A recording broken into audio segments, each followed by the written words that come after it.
Pour travailler au futur, j'ai eu la chance d'aller découvrir les coulisses du grand port maritime de Nantes-Saint-Nazaire et notamment les docks.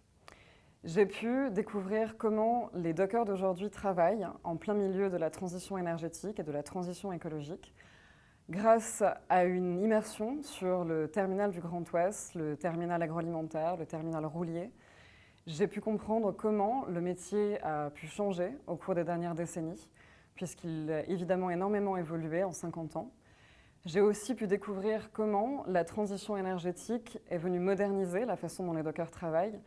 Le chantier de l'éolien en mer, par exemple, qui ouvrira en 2022 au large de Saint-Nazaire, est venu apporter de nouvelles commandes et a nécessairement modifié les compétences des dockers. Aujourd'hui, les dockers ne sont plus seulement des porteurs, comme il y a encore quelques décennies, comme leurs parents ou leurs grands-parents avant eux.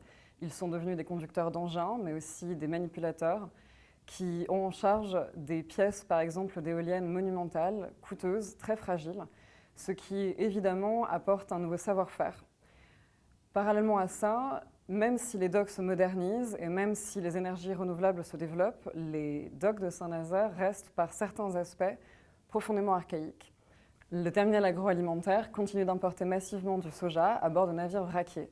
Ce soja, importé sous la forme de poudre ou de tourteaux, est profondément nocif pour la santé.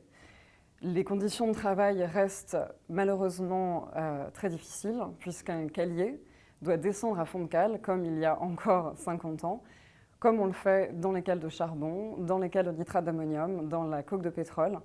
C'est un milieu qui est très rude, à la fois nocif pour la santé et pour l'environnement. Et malheureusement, cette transition écologique semble être, sur les docks de Saint-Nazaire, à deux temps. C'est surtout cet aspect-là du métier qui m'a semblé essentiel de photographier et de discuter, puisque ce métier de docker, c'est un patrimoine, c'est aussi un héritage qui se transmet de génération depuis très longtemps. Pour les dockers, il existe évidemment une certaine fierté à faire ce métier, mais également une profonde inquiétude sur l'avenir du métier, puisque on sait, grâce à de nombreuses études, que l'impact sur la santé est terrible. Par ce reportage, j'ai voulu montrer comment la transition énergétique, la transition écologique vient modifier les modes de travail, mais également comment certains aspects du métier de docker n'ont pas changé. Grâce à de nombreuses conversations, grâce à de nombreuses rencontres, j'ai eu la chance de comprendre comment ce métier, qui reste essentiel pour la région de Saint-Nazaire, doit changer. Vous pouvez retrouver mon reportage ainsi que l'ensemble des images dans le numéro 8 de Travailler au futur consacré à la transition écologique.